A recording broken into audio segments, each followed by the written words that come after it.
Izuku said, as he and Ochako hung out in his office again. It's okay, Ochako said, blushing a bit. It was abnormal for Izuku to call her. Normally she came over on her own accord.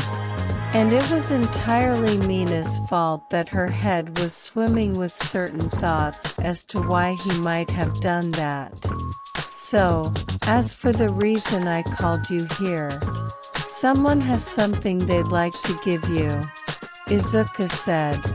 The door opened up, and Yonda came in, with a small cart, with a cake on top of it. The cake was decorated to look like the night sky, being primarily purple, with white stars on it. Oh! Ochako stared at the cake in surprise. Yonda presented the cake to Ochako and bowed. I am sincerely sorry about that incident with Bakugo. I was so caught up in trying to hurt that blonde chihuahua that I ended up getting you injured. And I could have gotten you into trouble at school. And that was wrong of me. I endeavor to be better in the future. In the meantime, please accept this strawberry ice cream cake. Oh wow, I think she's actually serious. Did you make this yourself? Ochako asked. Correct. I asked Fuku for help, but she just taught me how to make it. She didn't actually make any part of this cake. Yonda explained. This cake was 100% my own effort. I hope the taste will reflect how sorry I am. You're not gonna apologize for the Todoroki incident? Ochako asked. To be honest, I'm not all that sorry about that still. Yonda admitted. Still probably saved that guy's life, so I still think I did good. Although admittedly, perhaps I could have tried a bit harder to make the outcome less difficult to deal with. But that's about all you're genuinely getting from me. Izuku face-palmed. Ochako shook her head and sighed. Well, it's more than I thought I'd get. And I guess that means your apology for the Bakugo thing is the real deal. In that case, I accept your apology. And your cake.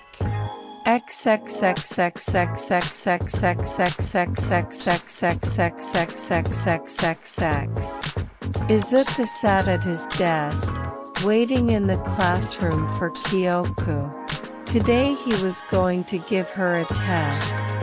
Not in math, or history, or anything like that. But in business. Now giving a 6-year-old a test like that might seem like madness, but Kyoko's intelligence was far ahead of your average 6-year-old. Likely because of her quirk, Kyoko's intelligence and memory capacity were incredible, meaning he only had to tell her something once, make sure she understood, and she'd get it. Honestly, if you met her now, you'd be convinced she had an intelligence-boosting quirk. Give it a few years, and Izuku was considering giving her legitimate work. Like she requested. It's not like her to be late, Izuku said as he looked up at the clock. Then a moment later, the door opened, and Kyoko ran in, looking rather different. Her hair was styled into a ponytail, and she now wore an adorable business girl outfit. With a white skirt, a dress shirt and tie, black dress shoes, and fake glasses. Sorry I'm late. Kyoko apologized as she caught her breath. I was getting this new outfit from Shiroku, and I lost track of time for a minute. Please forgive this grave error, Father. Kyoko had started changing the way she spoke and acted ever since she started studying how to manage the foundation. Trying to come off as more intelligent and mature was likely the reason for the outfit change. Even going so far as to call him father instead of dad or daddy, like she used to. It's alright, just be a bit more mindful. As ridiculous as it might seem, some people will take you being a minute late as some kind of slight against them. Izuku sighed, shaking his head. Honestly, you should strive to be early rather than on time. It will make life far easier. Yes, sir. Kyoko nodded. I'm ready to take the test now. Expect perfect results. With your best efforts, I'd expect no less. Izuku smiled and patted Kyoko on the head.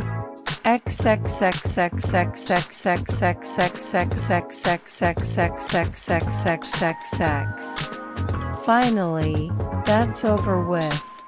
Yonda yawned as she walked into the backyard, intending to take a nap by the pool. She'd just finished giving Achiko her cake, and now she just wanted to relax. However, she quickly noticed that the pool was already quite occupied. Kei, Otoko, Sanson, and Himiko were already at the pool, having the time of their lives splashing around and swimming and stuff. Yonda sighed. Guess I'll just take a nap in the greenhouse or something. They look like they're having so much fun. Thought a familiar gloomy voice.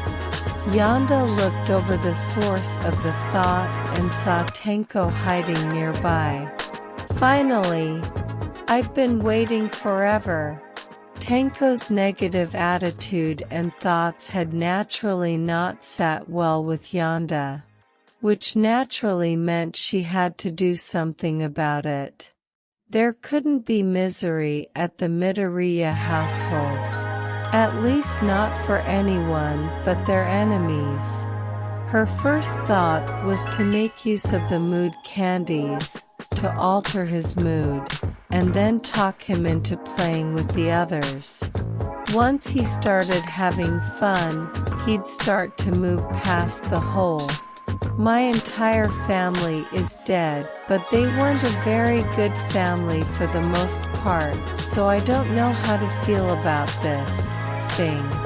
But she'd sworn that she would try to be a better person, and part of that was respecting people enough not to drug them without their consent, even if she didn't see a huge problem with it.